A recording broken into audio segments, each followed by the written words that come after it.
welcome back to my channel. My name is Jody and I help you change your beliefs so you can change your body, your health and your life. So this video I'm going to talk about mini cuts. I thought about this because unexpectedly I kind of went through a mini cut myself during May when I was overseas.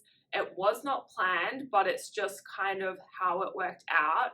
I'm going to show you or tell you how it happened and how mini cuts should be used and who they are effective for.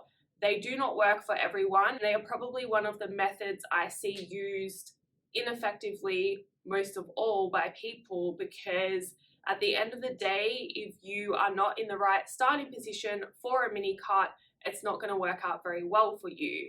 So in short, a mini cut is simply a very aggressive deficit, or it doesn't have to be very aggressive, but it is an aggressive deficit for a short period of time. So you kind of get in and get out.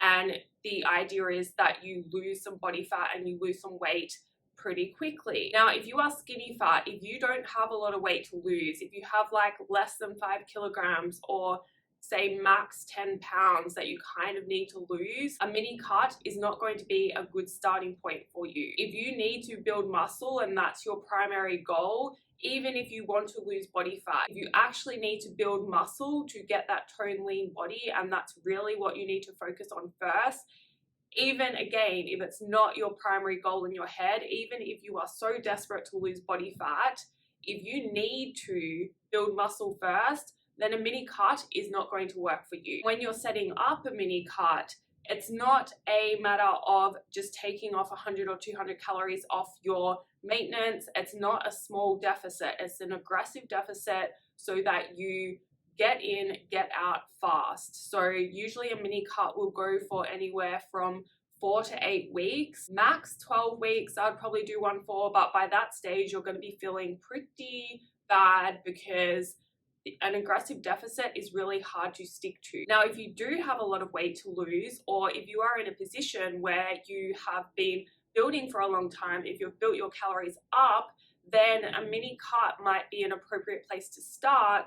And then once you get through the mini cut, you can see if you want to continue in a less aggressive deficit, or maybe you want to have a diet break for a while. Maybe that gets you to your goal and you can come back to maintenance for good. Or you might want to go into a building phase, which is fine too. Mini cuts can be effective if used correctly, but the majority of people I see using them are not using them correctly. And the biggest reason for this is it's not where you should start. Like, especially if you're skinny fat, you do not need to worry about cuts and bulks. You need to go through body recomposition first. Now, if you are in a building phase and you are getting a little bit uncomfortable with the body fat that you're gaining, and if you do a build properly, you can build muscle without gaining too much body fat. Like, yes, you will gain some, but it shouldn't be too much. But sometimes it can just feel like more because you've got more food in the system. You might be bloated during your cycle, that kind of thing, if you're female anyway,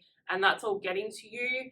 And so maybe you go on a mini cut for 4 weeks just to lose a little bit of body fat, and then you continue in the building phase. That is okay as well. Another reason a mini cut won't work for a lot of you is you simply aren't eating enough food to start with. If you are maintaining on around, I would say, less than 1,800 calories, really ideally you want to get your calories up over 2,000 and be maintaining there for a decent amount of time, like months, not just weeks. I would say 3 to 6 months, maintaining over 2,000 calories before you start a mini cut. If you are eating around 1,500 calories, 1,600, 1,700, a mini cut isn't really going to work well for you because you haven't got the calories to really cut from. Now, in terms of my mini cut, how that worked so well, and it kind of happened unexpectedly, when I went away, my goal was to maintain, and I was going to do my best to maintain whilst also fully enjoying myself, because if you're Australian, you know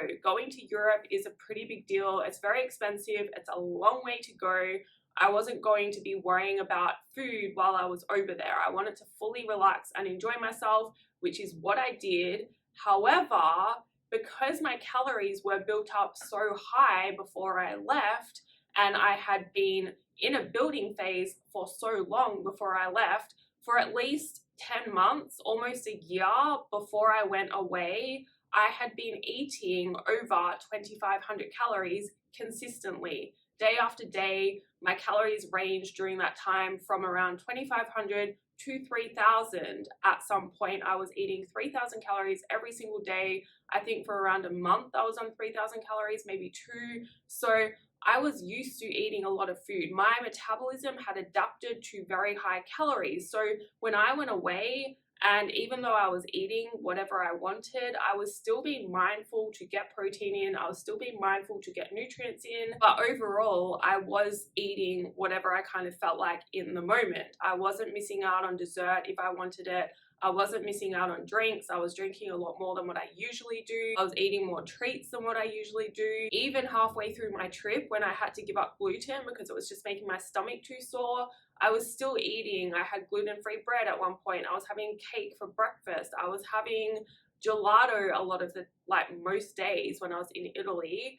And then I did have a croissant while I was in Paris because I wanted to try it. It wasn't a good idea for my stomach, but we had to have it. I had a croissant and a cake for lunch. Like, I was eating whatever I wanted, but it still wasn't as much food as I was used to eating because I was only really eating 2 or 3 meals a day. Towards the end of the trip, I was eating more like 3 meals a day, but for some of it, I was only eating 2 meals a day. Maybe there was like 1 or 2 days where I only had 1 meal.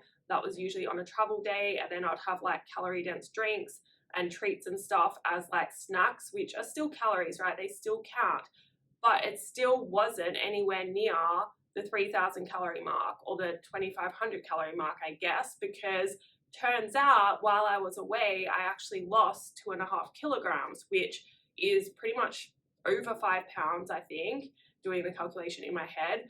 But that's a decent amount of weight to lose in less than a month. And I knew I was losing weight, even though I wasn't tracking my food, even though I wasn't tracking my weight.